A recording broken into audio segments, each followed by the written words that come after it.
So I saw a couple of really cool videos this week on just on sales and growing a business and opportunity and all this crazy stuff. And so I figured that I would chime in. And I think this video is for everyone that really wants to make it. That really wants to make it. And coming from a guy who's filed for business bankruptcy in his life and has never gotten a handout from anybody, raised by a single mom, never really had a father growing up. My father passed away when I was 10 years old.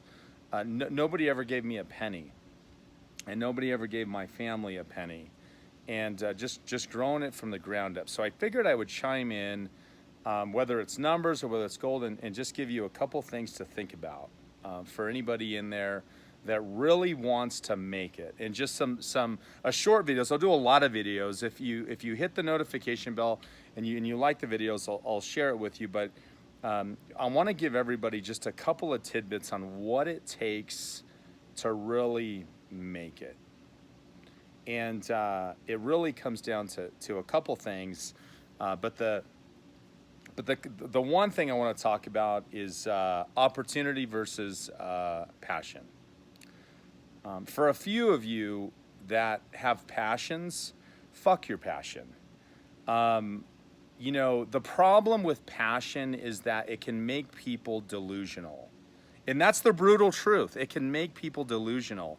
And what I see time and time again out there is that people focus on their passion, and opportunity comes, slaps them right in the face, and they let it go.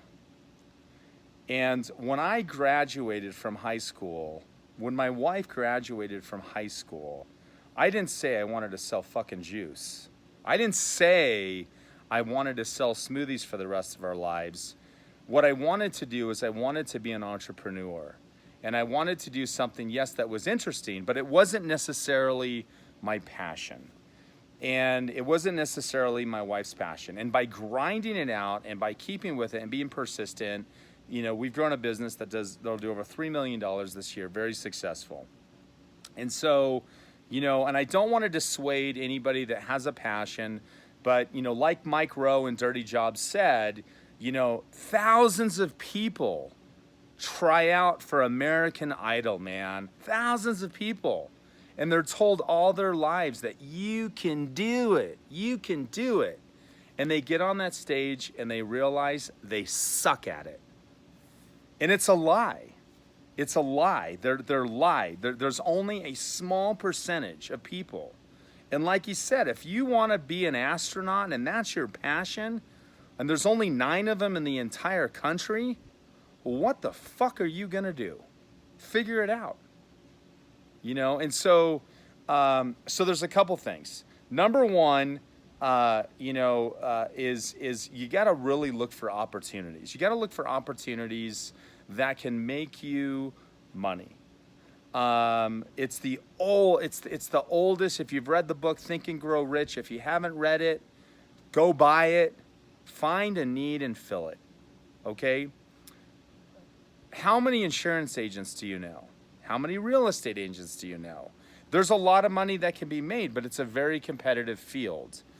And so a couple things. Number one, couple things. First one, if you want to make a lot of money, you have to be able to solve problems, particularly other people's problems.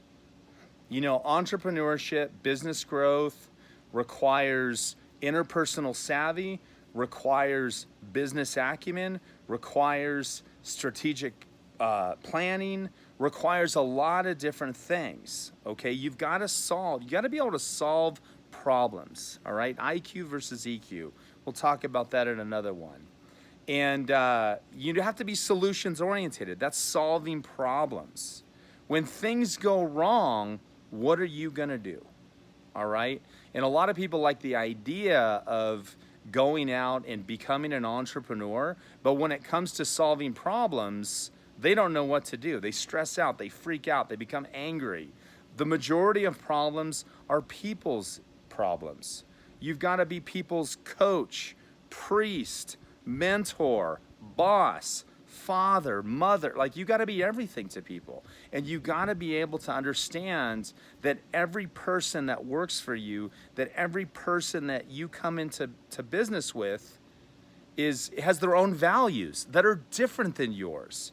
And you've got to align with those values, and you've got to find out what's important with them to retain that talent. A lot of people don't have the capacity to do that, but you can if you're learning Agile. So you got to be able to solve problems and other people's problems.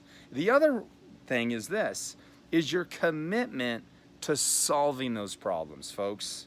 You got to be committed to solving problems. You got to be committed to them, because business does not know family. It does not know religion. It does not know politics. Business is business. And if you have a business, you have one goal, which is to generate a profit. All right? Unless you want to work for the government, unless you want to start a nonprofit, but business is about generating profitability. All right? Look it up in the stock market. And so, you know, the other thing I will tell you is the game of business has changed. The numbers game, focus on the numbers. You know, I don't mean to be insultive for anybody in having goals and things like that, but in a digital marketplace where you have the ability, check this out on the screen right here, to geofence specific areas that you want to target, a 2-mile radius around my stores, specific competitors. If I wanted to, in 2.5 days, this year we had an event. In 2.5 days, we sold 5,000 lattes. We did $82,500 in business. All right, in 2.5 days, we can target our competitors. We can buy them one customer at a time, and I don't have to get on my knees and beg my friends and family to come in and buy a smoothie or a cup of coffee. The game has changed, folks. You know, so lots to come, but just 2 cents, just some things that I'm seeing on the web. But seriously, that's the beginning. You know, subscribe, hit the notification bell. There's a lot more to come, so stay tuned.